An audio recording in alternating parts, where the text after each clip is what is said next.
Hello, world. Thanks for tuning in. Well, it's good to see all of you again. Right now, we've got 0 viewers, but I promise more are coming. Up there they are. They're starting to pop in right now. So, hello, everybody. Thank you for tuning in live. This is Kevin Tomlinson with Draft Digital. You are watching and or listening to Self-Publishing Insiders. This is our the live stream. You may be listening on the podcast, and if so, welcome. But we have a very special guest, somebody that we were discussing this before the show, Stephanie, but like we've passed in the night several times at different conferences and different events. I've always wanted to meet you. I'm a big fan of what you do and how you help the author community. But we're talking to Stephanie Chandler about, among other things, her Nonfiction Author Association, which I can't wait to dive into. But first, welcome, Stephanie. Thank you for being a part of the show. Kevin, it's silly we haven't met before this, but I'm so thrilled to be with you. It's crazy. Today. Yeah. It is how have we not? And I was actually on your I don't know if it's considered a podcast. I don't know what you consider that, but I was interviewed by Carla King, who is a very special friend of mine. I really like her a lot. And I'm grateful to her because she's actually part of the reason that I keep coming back to San Francisco for that conference. You know, she was part of the organization of that for a long while, but so I got to be a part of your world briefly. So thank you for that. Yeah, San Francisco Writers Conference is unlike any other. It's a pretty special event. Do you go every year? Are you a I've been there for 10 plus years. I was on the planning committee for a long time. Just this year I stepped down just because I have so much going on, but it's a wonderful event. Yeah. And I've met so many incredible people at that conference. One thing I've noticed, and we don't have to make this the San Francisco Writers Conference podcast, but one thing I've noticed about that conference is that it has shifted subtly over the past few years. I started going in 2017, and it was very heavily traditional. It's still pretty traditional with its like the agent speed dating and things like that. But what I noticed this year was that it was very heavily leaning towards indie publishing. Like everyone I talked to was very excited about the prospects of that. Did you notice anything like that, or is that even something you care to notice? No, absolutely. I mean, I get more enthusiastic seeing people more interested in self-publishing each year at that event. I mean, it's getting harder and harder to traditionally publish. And people like me, I left traditional publishing because I hated the lack of control. So yeah, there's lots of pros and cons on both sides, but I love seeing the trend towards self-publishing. Me too. Big fan. And of course I would be. So I'm very biased in that. Real quick, I want everybody to know who, those of you who are watching live, make sure you ask your questions in the comments because we'll get to those as we go through the show. If you're listening to the podcast, you missed out on the live answers, but you can still ask in comments on YouTube and Facebook and possibly even in some form of comment section on whatever podcast app you use, but just pop in and let us know what you got and we'll try to help you out. So Stephanie, primarily we decided we would chat with you about the Nonfiction Authors Association. So why don't you give me kind of a breakdown of like what that is and what its origins are? Yeah, I mean, it started, Kevin, because I was speaking at writers' conferences and I was frustrated by the lack of attention paid to nonfiction writers. So in 2010, we held our first 3-day online conference. Dan Poynter was our opening keynote speaker that year. And he was such a wonderful mentor to so many people. And he said, online is going to be your thing. Stay with it. And so we did this online conference. I had no idea if anyone would attend because 2010 was way before anybody was doing that. But they did. And each year people came back and they would say, how do we keep in touch when the conference is over? So I thought, why is nobody talking to nonfiction writers? We're a huge community all by ourselves. Yeah. So that led to the Nonfiction Authors Association launch in 2013. And we have been going and blowing ever since. And I'm just super proud of this community and the authors that we serve. Yeah, it's a proud community. I mean, I'm a sort of visceral part of that community. I've only got a couple of nonfiction, 2 or 3 nonfiction books. Why do you think it is that no one addresses the nonfiction crowd? I honestly, I can't figure it out. I mean, I'm grateful. It's a wonderful opportunity for me because this is where my passion is. I mean, I left Silicon Valley in 2003 and opened a brick and mortar bookstore here in Yeah. Sacramento and thought I would write novels in the back office. And because when you grow up wanting to write, that's what you think you're supposed to do, right? Yep. And it turns out I was a terrible fiction writer. And I fell in love with nonfiction because of the element of teaching. I've always wanted to teach. That's what I set out to do in college. And I did this U-turn and ended up in Silicon Valley. So I love this blend of teaching. And I don't understand why nobody's talking to nonfiction writers, but I am so happy to be the shepherd for this community. That's what they were waiting for, actually. They were waiting for you. That's right. So that's that's a philosophy I actually have, is that when you look out into the world and you see a gap, it's probably shaped like you. So the world was, that is your space there, Stephanie. And you claimed it. Attention, right, Kevin, to the path, because I opened this bookstore. Honestly, 6 weeks in, I went, oh my gosh, what have I done? I don't want to run a retail store. It's not nearly as romantic as it sounds. Right. And then I turned out I was terrible at writing fiction. And I thought, oh my gosh, I've imploded my whole life. Right. And then all these authors were coming in with their self-published books and they were so poorly produced. Yeah. And I thought, I'm going to help you. And I self-published my first book. And then I signed with an agent that I met at San Francisco Writers Conference. And we sold 2 books. And along the way, I sold that bookstore and started working. And I realized nonfiction is just, I have so much heart, because a lot of people who are writing nonfiction want to make an impact in the world. Yes. Right? They want to share their story and help others. They want to teach you something. So there's a lot of mission behind nonfiction. So I've come to decide my mission is to help other people live their mission. That is glorious. I love that mission. That is very similar. I mean, I have a very similar mission, so I'm always happy to hear that. Do you still have the bookstore? Is the bookstore still around? I sold the bookstore 3 years later. I was barely there. I put a staff in and disappeared and started consulting and publishing and all the other good stuff. Yeah. I think most authors I don't know. You tell me, but I think secretly we all want to own a bookstore. And we all have the idea wrong. Oh, don't do it. I can just tell you, don't do it. It was so much work. It's so many headaches. I live in Austin, and there are so many authors here. This has become like a huge focal point for authors, especially indie authors. But there are so many here, and half of them have opened bookstores. And I legitimately want to sit down and talk to them and ask them, like, how's it going? Yeah, if you get them like in the honest mode, they're going to tell you it's so much harder than you think it's going to be. I bet. So, all right. So you go through all that and you found this association. What makes something an association, by the way? Why not a different name for it? I mean, I liked the sense of community that it creates, I guess. So that's really and it tied in nicely with, and by the way, Kevin, what are the odds that nonfictionwritersconference.com was available?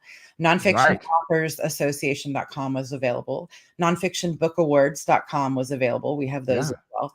I mean, it was like meant to be, right? Exactly. So, that's how it that's why those little synchronicities and things, man, that's how you know you're on the right track. Like, there's a dream in your heart that fits the shape of that idea, and all the resources are available. I mean, that's fantastic. Yeah, I registered each domain for $9. Wow. Okay.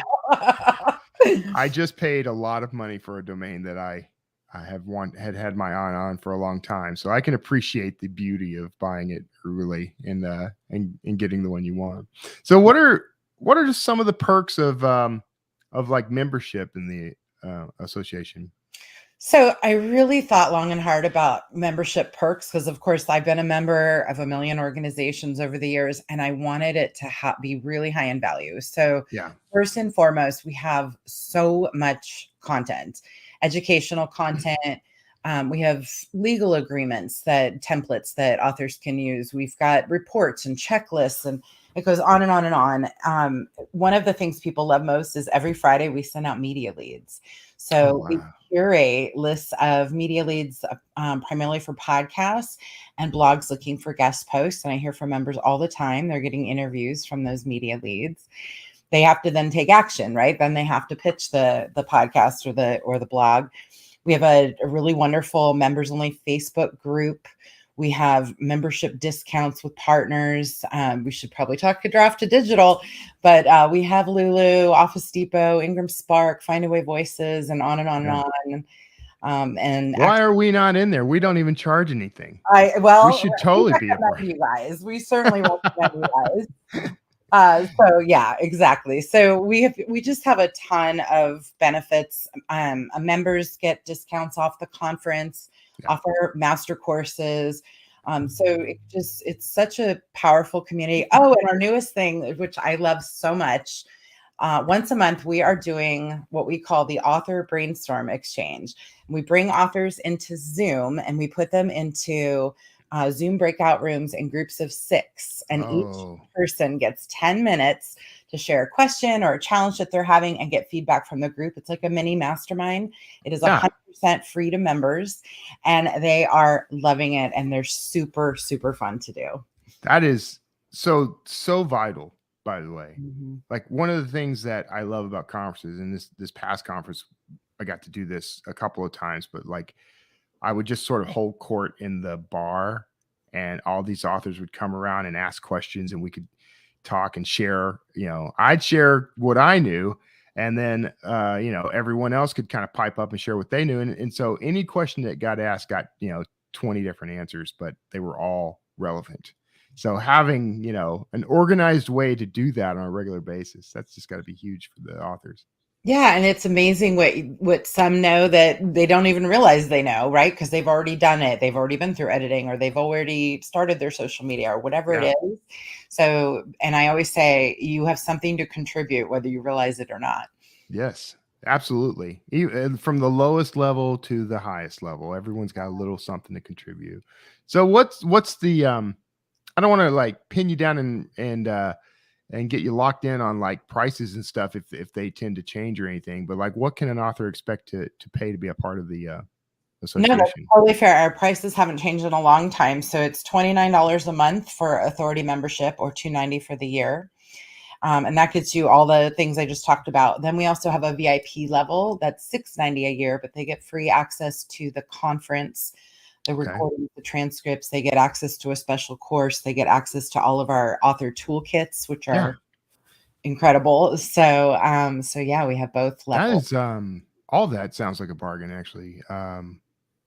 That's a reasonable $29 a month is, I think, in the range of what most authors could probably afford to pay. So that sounds very fair. And it pays for itself, honestly, and the discounts and things like that. Really, it pays for itself. I should mention, by the way, that we're not like sponsored by you or anything, so I'm under no obligation to promote that. But I actually think that is quite fair for everything you get. Because before the call, before we started before we went live, you actually ran down a nice little list of past speakers at your conference.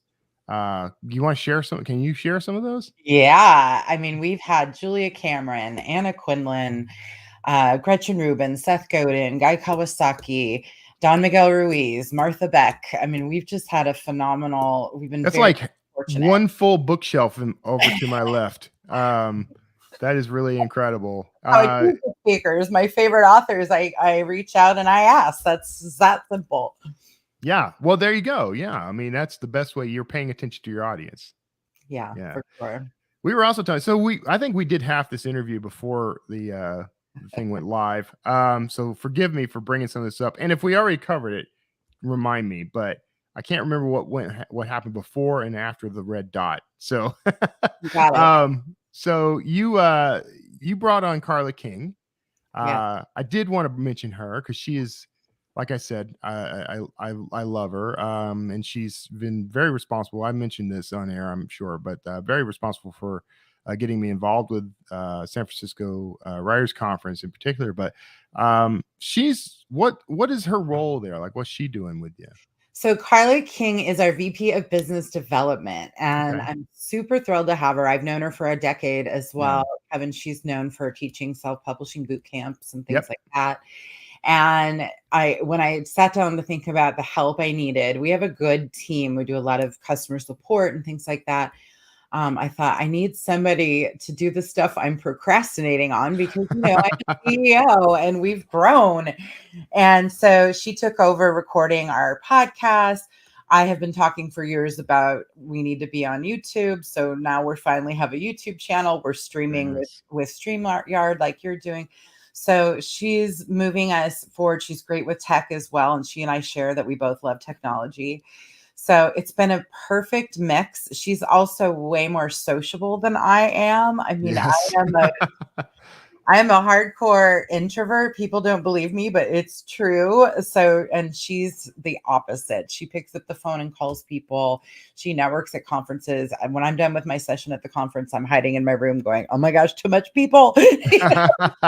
Right. We just complement each other really, really well. That's good. It's good to find partners. It's good to find at every level, no matter what you're doing. It's good to find people who resonate with you and can kind of fill in the gaps of what, what you're doing. Well, I had a question and it just blew out of my head, but we'll move on.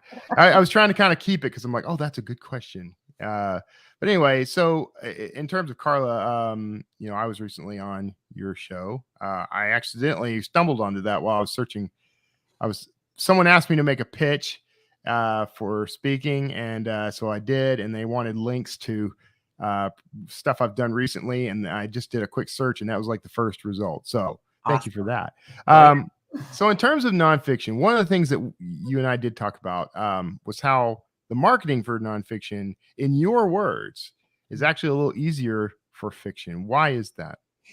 Because you really step into the role of expert in your topic. Yeah.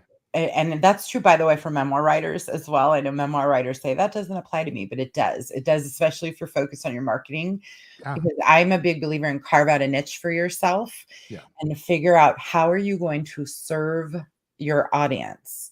So, is it another general, financial planning book, or is it financial planning for single moms, or planning for kids' college, or starting late in life? You can narrow your focus. It really does make the marketing for nonfiction so much easier because you can be perceived as an expert and authority in your field and do interviews and get all kinds of attention. Yeah. Yes, actually, speaking of interviews, like I have a good friend who's working on a nonfiction book who was a little stuck, and I had actually suggested, like, well, why not just reach out to influencers in that subject and ask them if they'll do like a 10 or 20 question email interview. And so that was a way to dislodge and get his material and actually come up with content for the book. So free tip for people who are out there struggling to figure out what to do. Kevin, I got to tell you, it's funny that you said that because I have done that for every book I have written. All my chapters always end with an interview, and I have done those as written interviews. I did it for my very, very, very first book, and people raved about the interviews. They loved the real life story. Yeah. So it's become a signature part of my books. And I love that you said that and who can't fill out a written interview? Right, exactly. You can make it very easy. He's sending them a Word document, but I'm like, well, I've done this before. I've done things like create a Google form that has the questions, so that I don't have to replicate work. And yeah, that stuff is really useful. So what is your primary, this is the question I was trying to remember earlier, by the way. What's your primary target when you're writing nonfiction? What do you typically write about? Well, now it's nonfiction authors, right? Okay. So Nonfiction Book Publishing Plan was my last widely released book. I have a workbook that will be coming out soon. I've been using it to teach the book marketing master course. And I've just been kind of honestly procrastinating. As we do. But I don't think there's anything like it out there. I set out to hit it 100 pages and I ended up being like 230 or something like that. You know how that goes too. Yeah. So, but I'm really proud of it. So that'll be out soon. So mostly right now I'm writing for my target audience because, as you probably also know, it's really tricky to switch lanes. Yes. Certainly I have other interests and topics I tend to touch on someday, but that's really creating a separate audience, and that's a lot of work. Yes. Yeah. Yeah. You have to no, people don't necessarily think about this. Authors don't necessarily think about it, but when you shift genres or shift topics, you essentially have to start from zero on the marketing. Like you not necessarily, there may be crossover, but you probably don't have a well refined mailing list and a platform that talks to that, that people are looking for you more than they're having to be found. It's so true. And I hear it over and over from authors because, we're creative beings, right? And Yeah. so we have multiple interests. And maybe you have a book on parenting and a book on about a memoir about your dog. And that's all great. If you can merge them, wonderful. But if not, my advice is pick a lane and focus on that. And then if you add another, great. And, now today there's other options too. Like we're seeing really good results with Amazon ads for nonfiction. Yeah. There's other ways you can bring attention to a book, but if you really want to own your space and be seen as an expert in your field, I think it's important to put all those key pieces into place. Yeah, I agree. So you bring up an interesting, you inadvertently, I think, brought up an interesting topic, because most of the services that are out there for helping authors market and promote their books are aimed at fiction. Mm-hmm. So what are resources? And I know that you're becoming a central resource in and of yourself for that kind of thing, helping people connect. But you can talk a little bit about that. But what are ways that nonfiction authors can promote themselves? Well, one of the things I recommend all the time, and you and I talked about this before we went live, virtual assistants. I think every author needs a virtual assistant. I will tell you, no totally successful author does it all alone, right? We have help. So a virtual assistant, for those who aren't familiar, is a contracted worker and an administrative task, right? So you can hire someone for as few as 5 hours a month for $20, $30, or $40 an hour, who maybe does your research to find the podcasts you want to be on and sends out your pitches and helps with your blog posts and your social media. So I'm a huge advocate of hiring help whenever you can. And then a lot of those services, as you said, Kevin, are fiction centric, but there is a place to be carved out at BookBub for nonfiction. There's software I really like is Book Review Targeter by David Brown. That's a great tool. But mostly I push authors to go get a virtual assistant who has experience working with authors.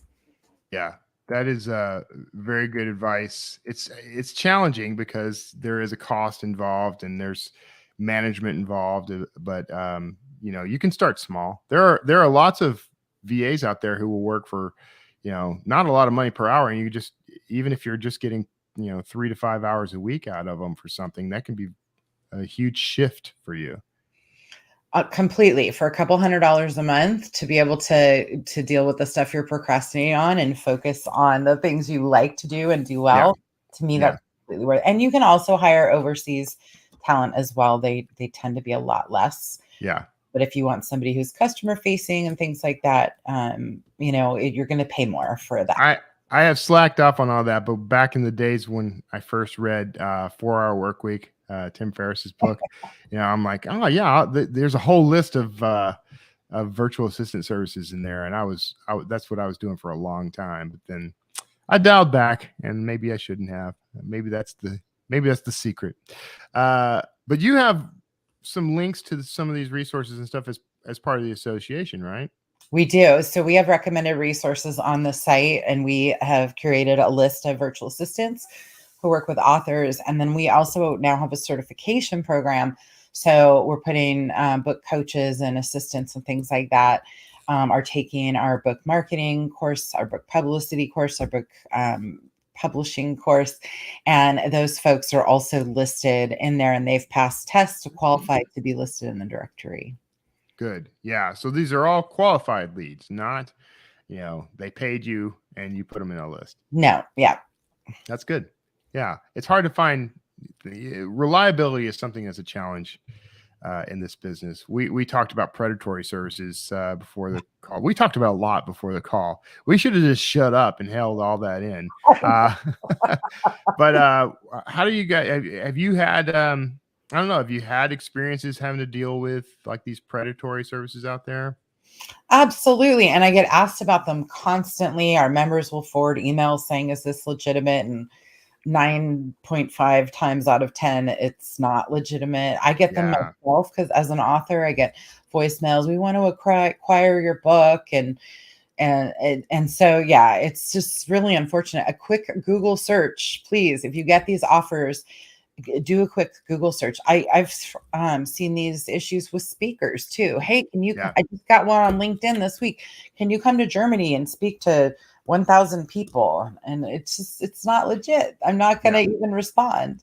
Yeah. I always kind of wonder if I do that, am I going to come back with both kidneys? Yeah. You know, or what's Yeah. going to be my cost here? Well, the hitch is, but you need to pay in advance. It's Yes. an argument. Yeah, you can pretty much start spotting these things. I think a good rule of thumb is if they ask for money immediately, then they're probably a scam. Not all, but I mean, you wouldn't go wrong by turning down like literally everyone who asked you to pay them before you saw any benefit. That goes for literary agents, podcasts, interviews, like all the stuff that should be free. You should not be asked to pay for. So are there resources when you're part of the association that kind of help? Will you educate you at least on that sort of thing? For sure. Plus, we have their community on Facebook, so people will ask questions. Have you worked with this provider? Who do you recommend for this?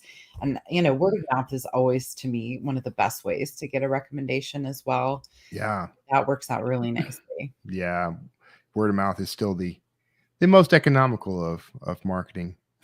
I think one of the most reliable, right? If you want to go to a restaurant, you ask your friend, what do you recommend, right? If you want to read a book, what are you reading, right? Word of mouth is so key, and getting raving fans, readers to talk about your books. I just did a little swerve on that topic, but yeah, getting readers to talk about your books is important too. Yeah. Real quick, I just want to remind everybody watching live, be sure to ask your questions in the comments. I've seen some interesting comments float by, but we're here to answer questions. So if you got something for D2D or you got something for our guest, Stephanie here, just pop it in the comments and we'll be happy to read and answer that on there. So yeah, you have a certification system for what all does that cover? So I think at the end of the prior year, we launched our first book marketing master course. And I created the course. It took me like a whole year to create that course. Kevin wanted it to be really intensive, 6-week course. And throughout that process, I thought nobody is creating consistent practices in this industry for marketing, for publishing, for publicity. So I thought it was the perfect time to create a certification program. We have a lot of publishing industry pros in our community. And so people can either take the course by itself or the course with the certification. The certification program requires taking a quiz after each weekly module that are delivered live, by the way, and then passing with 80% or better. And then they get listed in our directory. They get a certification badge. We interview them. We give them lots of love. And it's been going so well because I was having a hard time recommending book consultants, because I don't know. I don't know what advice they're giving. And as you know, there's lots of bad advice out there too. So it gives me comfort to know that we are providing a consistent methodology for each of these that we know people are delivering. And that's been just super fun and very popular. And what I like about that, by the way, is you again, I'm starting to get a bead on you, Stephanie.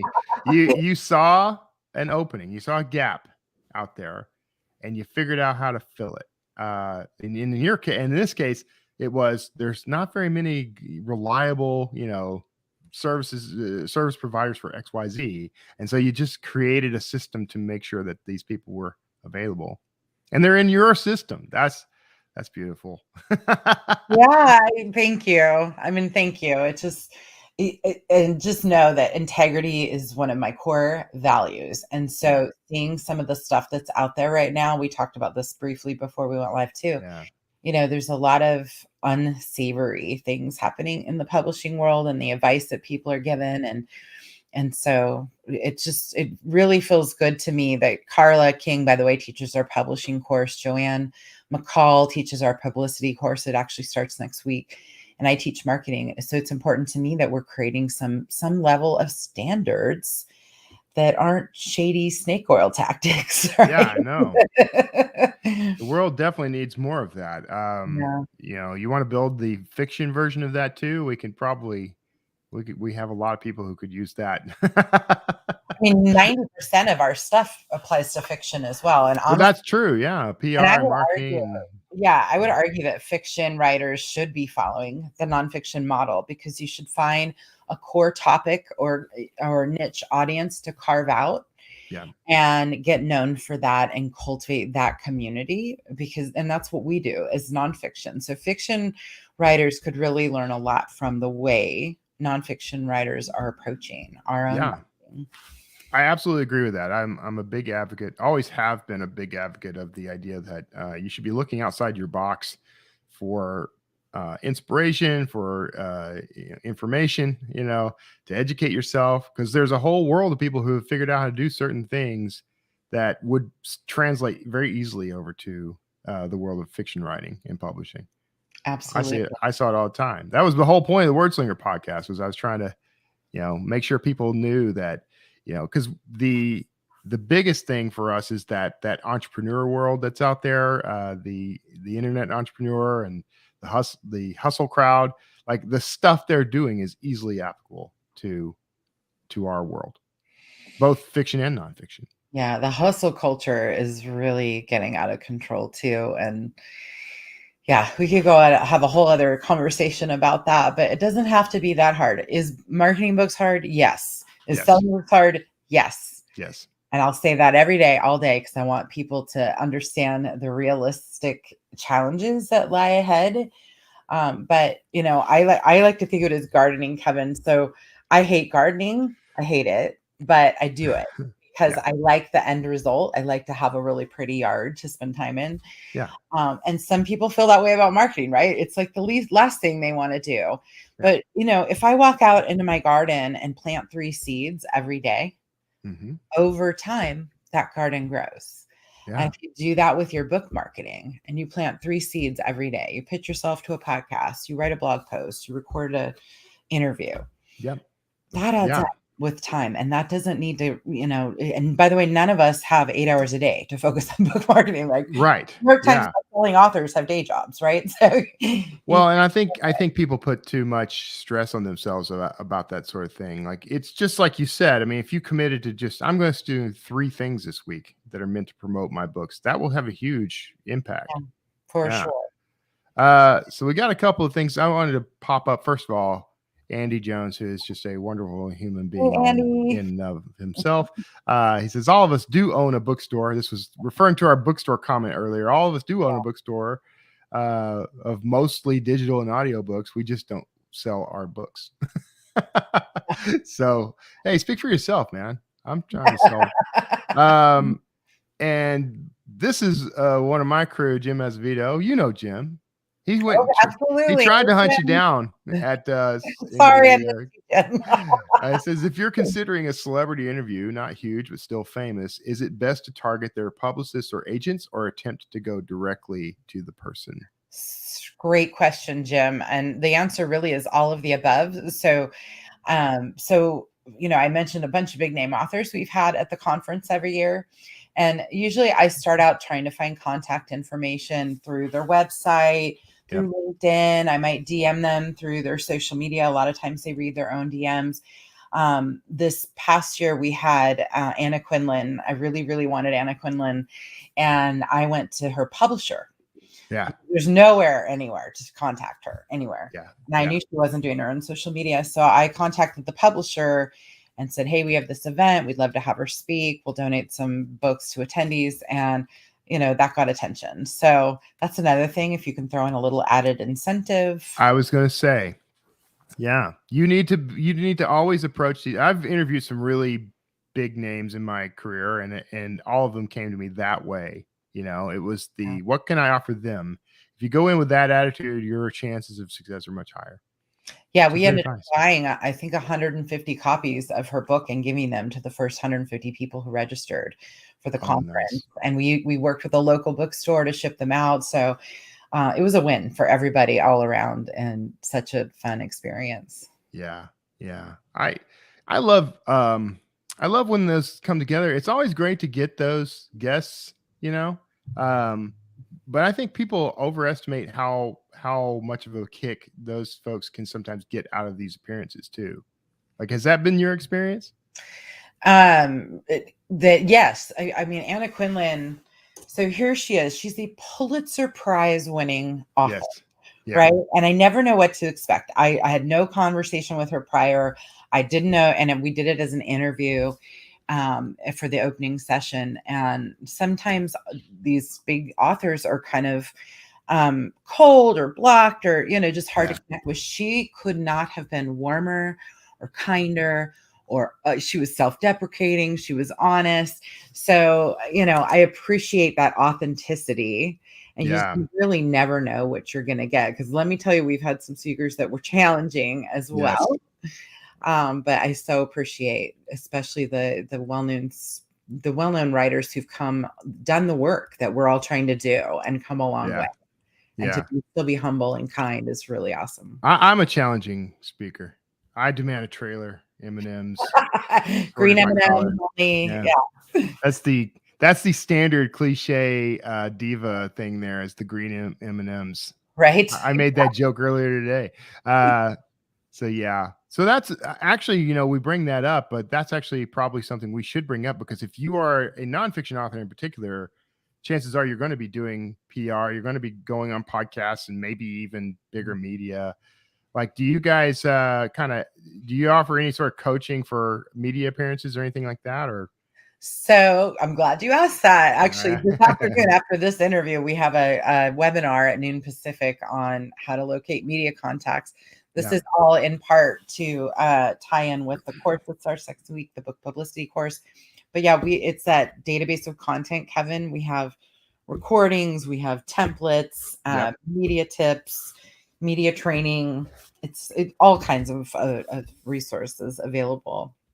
At some point, maybe you and I can talk about this later, but at some point, I have thought about this for a long time. I would like to do some kind of content or a talk or something around how to be a good interview, because I've interviewed thousands of people at this point, and some have been great and some have not. And I've got my own take on on what that looks like. Do you have like what are suggestions you might have for how to be good in an interview? I love You're this doing topic. great here. Well, thank you. And I love this topic because I also, did podcast interviews for our program for years until Carla took it over. I think that you should match the pace of your host, and it should be a back and forth. It should be a game of volleyball, and you're passing the ball back and forth and keeping it real. Yeah. Not over preparing. I've had people read answers on these interviews, but you don't want to be underprepared either. You want to have your talking points down. So, I think practice. That's why I tell new authors, like, say yes to everything. Yeah. Even a podcast with 2 listeners, because if you don't have that experience, it takes time to get comfortable. I used to be awful on camera, Kevin. I look like a deer in headlights. I did. I look like a deer in headlights. It took me, and I have a longtime friend, a business owner locally, and he sent me a webcam, a Logitech webcam, like 6 years ago, with a note that said, "If I have to do it, so do you." And so it's like, dang it, Carl's going to make me get over my fear of the camera. And sure enough, and then the pandemic happened. Right. Yeah. We were already doing Zoom and running our conference with it and all of that. But I mean, everyone had to get comfortable on camera. Yeah. There's a nonfiction title for you. Then the pandemic happened. I was going to, for a while there, early in the pandemic, I was going to start taking photos of the various signs that people were taping to their doors of their businesses. And I was going to do a photo book called Signs of the Apocalypse. Oh my gosh. I love it. I love it. Stay out. Yeah. So, yeah. So those are great. This is all great, by the way. I have a particular love for I think most. Actually, I'm not going to speak for all authors on this. Maybe this is just folks like you and me. We have a weird passion for nonfiction. Um, what are the what's the sort of most popular nonfiction that you see come through your group? Like, is it mostly memoirs, or are people writing on, going on deep dives on specific topics? Like, Yeah, when we do surveys, off the top of my head, our most popular genres are self-help, self-development, memoir, health and wellness, business, yeah, and did I say spiritual? I would say those are the top 5. And then, of course, we've got science and history and textbooks and yeah. cookbooks, outlining things like that. But those are probably our most popular genres. Do you know what does better in the marketplace? Not off the top of my head, and it keeps changing. But did you Yeah. know nonfiction outsells fiction every year? I can believe it. I Right? can A absolutely believe it. variety of topics. And, Yeah. yet again, why is nobody talking to this audience? Well, and it's much broader than people probably suspect. I mean, for example, like just because I have engaged recently on this topic, like Jack Canfield's Chicken Soup for the Soul books are nonfiction, right? But they're like inspirational, possibly spiritual, but he's got them divided up in among topics. Like that's a much bigger category than people suspect, but you don't necessarily think of that when you think of nonfiction. You think of, like, Walter Isaacson, or at least I do. I think of, the biographies and autobiographies and that sort of stuff mostly. And self-help. Well, and I think it's interesting the type of people that we attract because of that. Yeah. When we do our member surveys every couple of years, I'm always astounded by the percentage of people with advanced degrees. Yeah. I mean, it's like 60%. It's so Yeah. high. So we have therapists and executives and physicians and attorneys and consultants and speakers. And it's really incredible. And then memoir tends to be people often who wait until they're retired to write because they finally have the time, which I totally get. Someday I would like to write one as well. So it's just, and a lot of those are retired professionals, and then some of them aren't, and that's great. But it just fascinates me because when I want to learn something new, I go look for the book, right? Yeah. That's how I run my entire life, is go find the book on how to do it. And then if the book doesn't exist, that goes on the list of, well, I better figure that out and then write that book. See, this is what I'm telling you. This is your pattern. You're like, oh, there's a gap. I better fill it.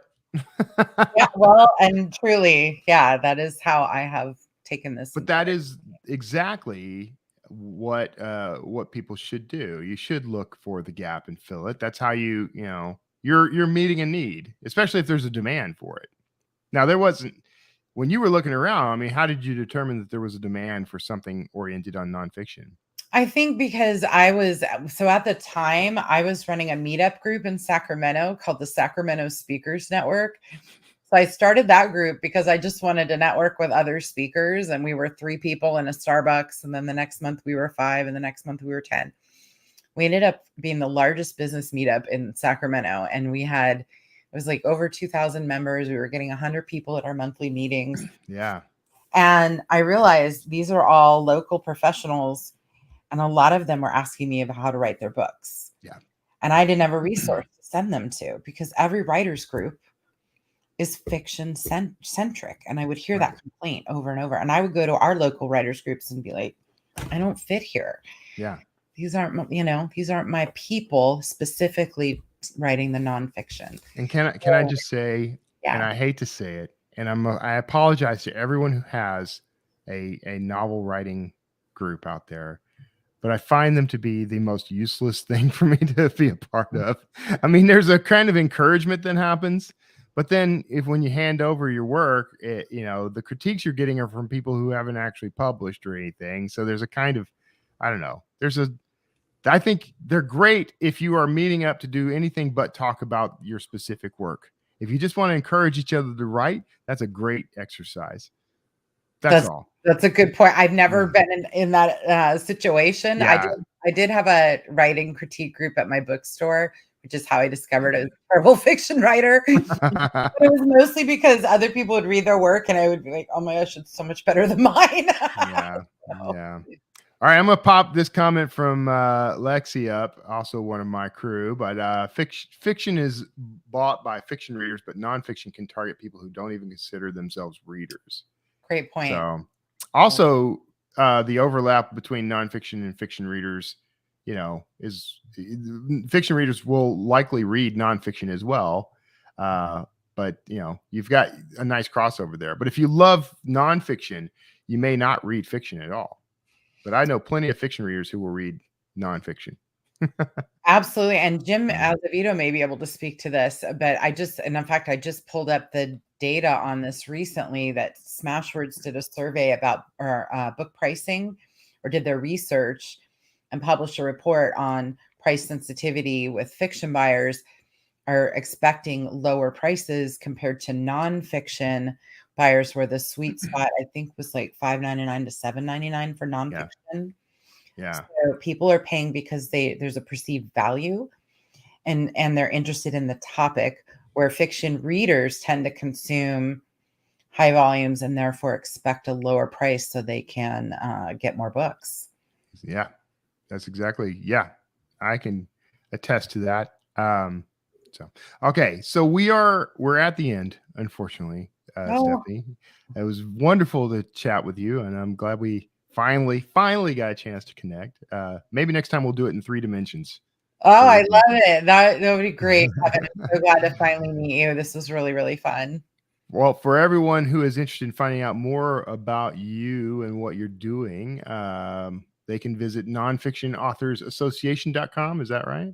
That's correct. You need a short version of that. You need like NAA. NFAA. Well, we'll work on that. Nonfictionauthorsassociation.com. Where they can track you down, find out your resources, that sort of thing. Anything else they need to know when they're popping in there? Everything's there. Our upcoming events, courses, membership, all the good stuff, and the recommended resources area is really popular. I'm sad to say I'm not yet a member, but I think that's going to change by the end of the afternoon. So we'll take a look. All right, everybody. Because I never think of myself as a nonfiction author. That's I think the problem. But that's part of my life too. So everyone, thank you for tuning in to Self-Publishing Insiders Live.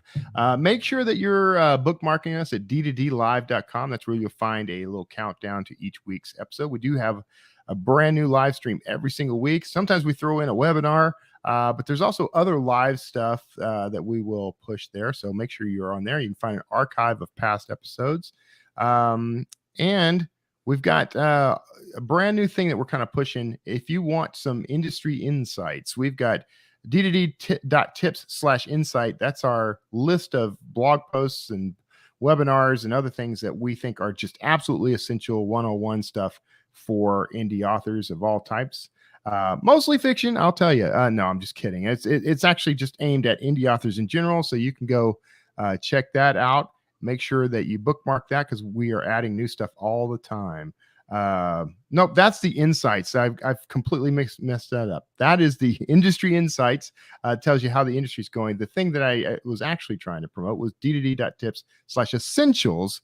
And they're going to give me a hard time about this when I get out of the show. But that's where you can find lots of stuff about all those blog posts and everything that we were just talking about. So I've corrected myself, and now we'll move on. But Stephanie, thank you so much for being a part of Self-Publishing Insiders.